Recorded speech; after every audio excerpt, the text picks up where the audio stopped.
Hi, Pogi. Kinilig. Kinilig ka ba? Ayan guys. Natuloy din ako mag long ride. After, halos 2 taon. Kasi yung huli kong ride sa Kaibyang Tagel. Dito naman sa daan. Dito sa ruta na to, nung ano pa. Good Friday din. 2023. Pero manahulog yun. Pero since na kapabalik ko pa lang, galing sa aksidente,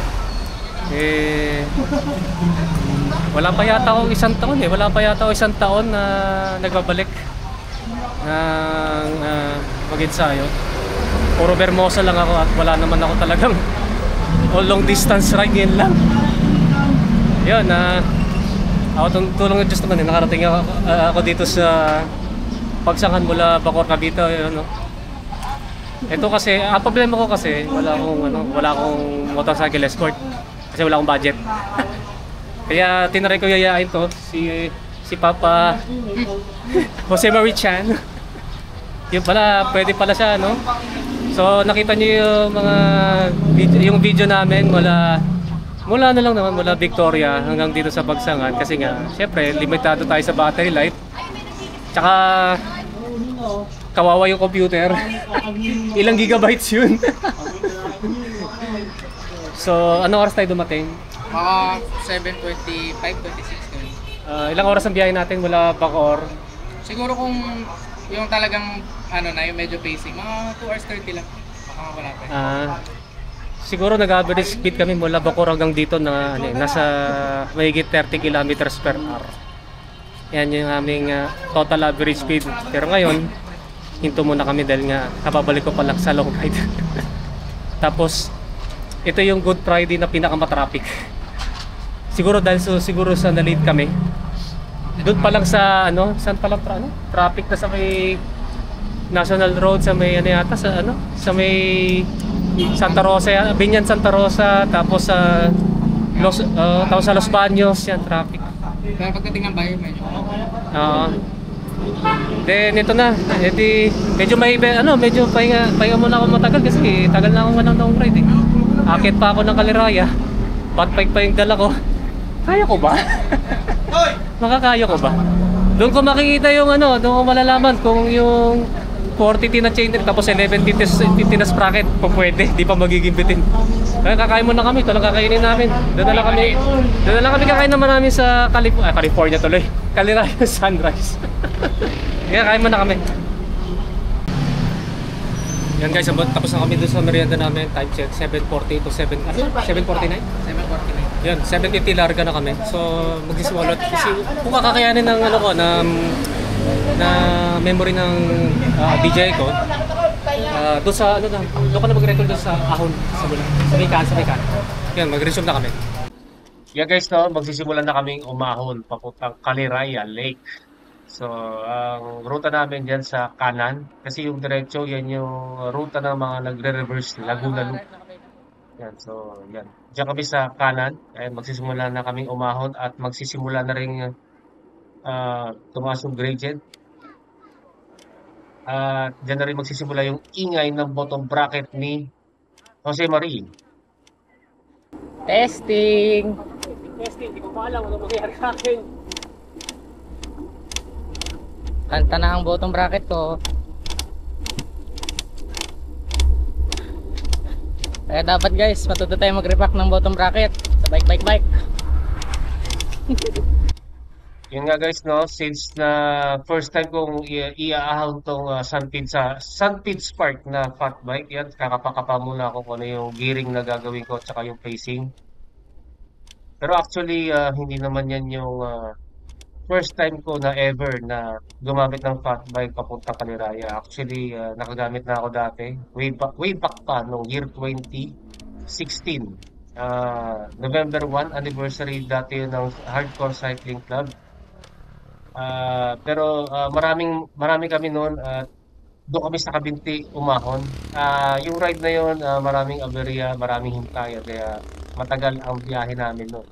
So itong ride ko ngayon, ito yung dihamak na mas mabilis. Yeah guys, after 4 minutes since na nag-start kami, mataas na yung gradient at Sa tingin ko nakuha ko na yung gearing na pang-pacing na matagal dito sa ginagamit kong Sunpeed Spark Fat Bike. So, ang gear na ginagawa ko dyan na pangmatagalan is 40T sa chainring tapos third largest sprocket.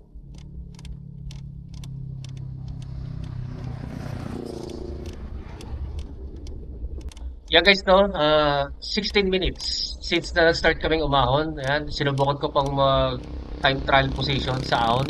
5 to 6% gradient. Yan, mabagal pa rin. Umabot lang yan ng mga few minutes tapos ano na, bumalik din ako dun sa normal kong posture kapag or position kapag umaahon.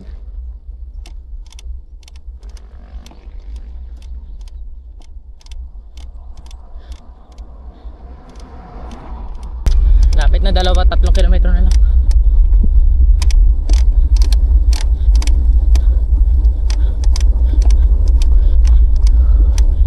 Nag-11 ba?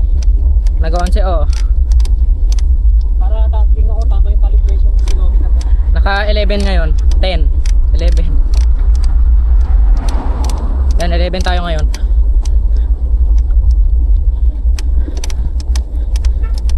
Kotse ah.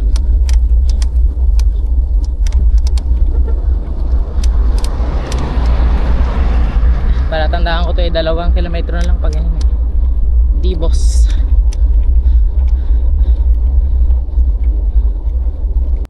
Yeah guys, no, 23 minutes na pala kaming umaahon papunta Candelaria at may madadaanan kaming mga restaurants dyan sa may kaliwa, no? So maganda na yung restaurants na naka-establish dyan.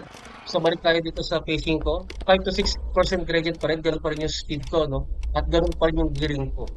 40T sa chainring tapos third largest sprocket kasi 1150T ang aking range of sprockets.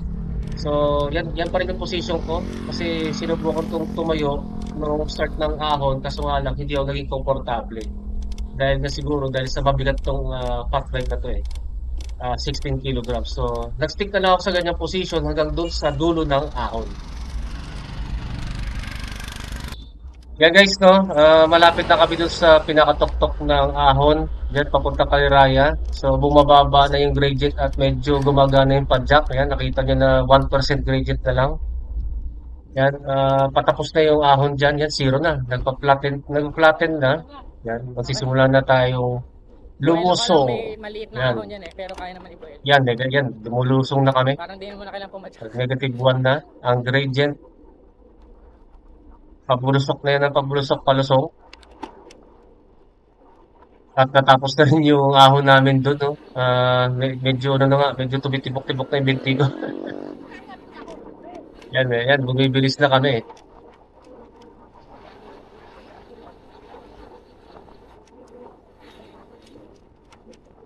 Yan guys, no? 8:30 AM na ng umaga. So 30 minutes na pala kami since na nag-start kaming umahon. At yun na, no?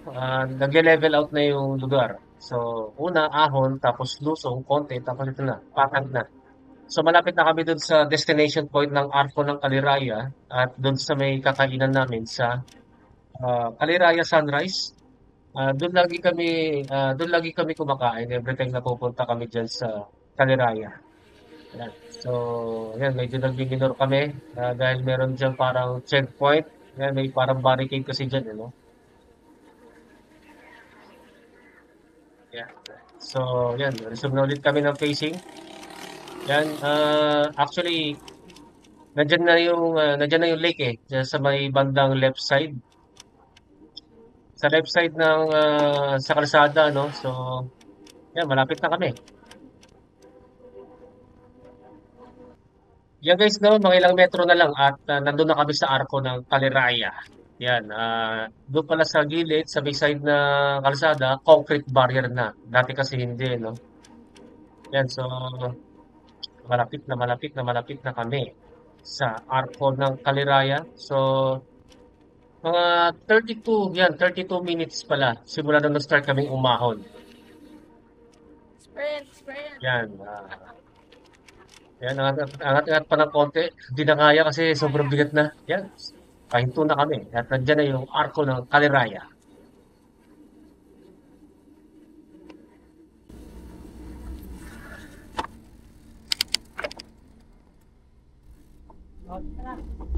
Hirap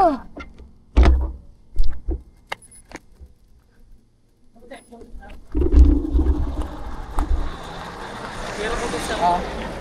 Hirap po to sa...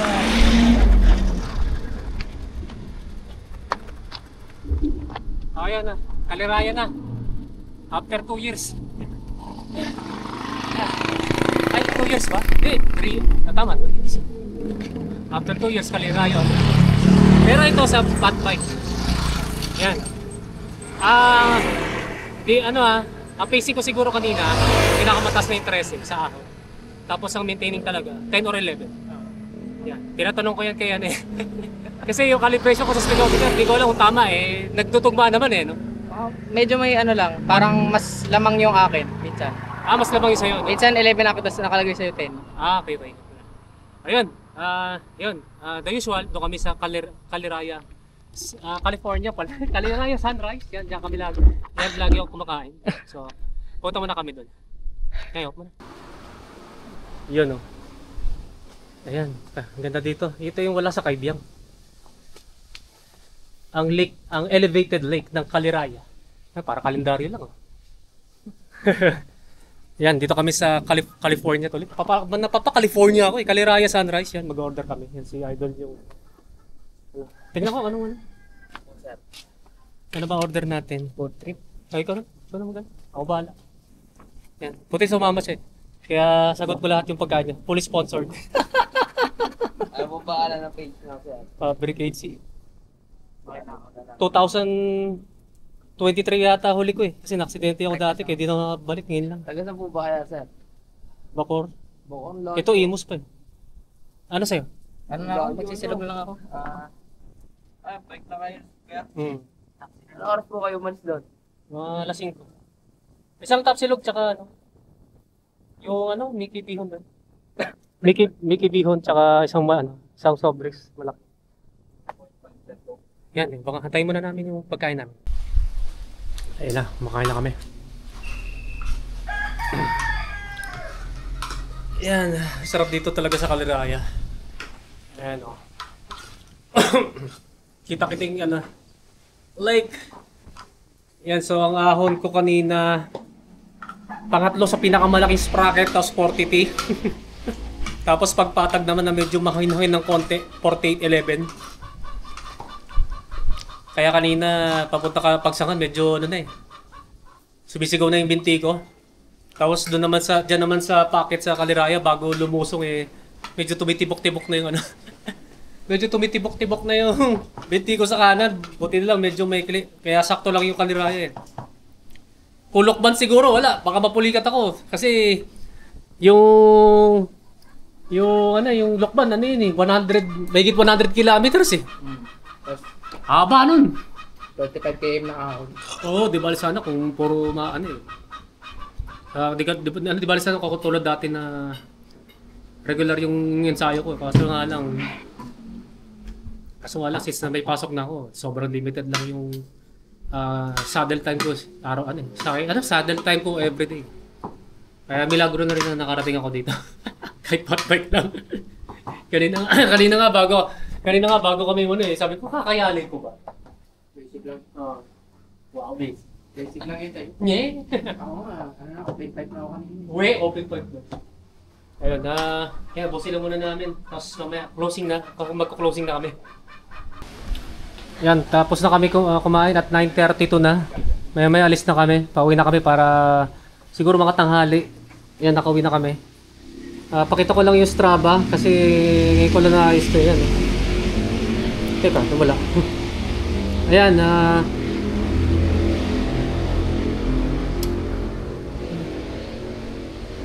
halos 89 kilometers mula dun sa may Marcos Alvarez, sa may detachment hanggang dyan sa may ng Kaliraya. Ang average speed ko 27.1. Ha? 300 yung bill out. Sige mamaya na. Yun nga, 27.1 kilometers per hour. Moving time lang to, moving time. Hindi pa kasama yung pahinga. 3 hours and 16 minutes. Sa elapsed time natin makikita. Yung tunay talaga. Ayan. Yan. Ang talagang biyahe namin kasama yung mga hinto, tsaka na-stuck sa traffic. Kasi matraffic kanina eh. Late na kasi kami nakalis.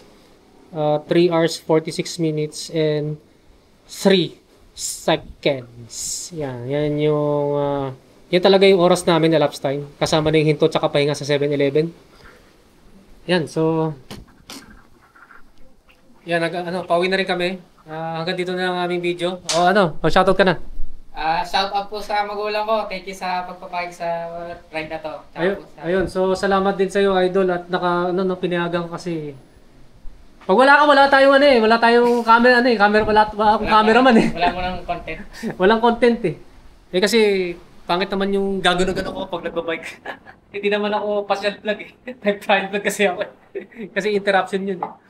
Yan, so maraming salamat sa inyo panonood, and don't forget to subscribe sa aking YouTube channel. Yan, maganda talaga dito sa Palirayan. Pakiclick na lang yung notification button para ma-totally notify kayo. Yan guys, maraming salamat sa inyo, and ride safe po sa inyo.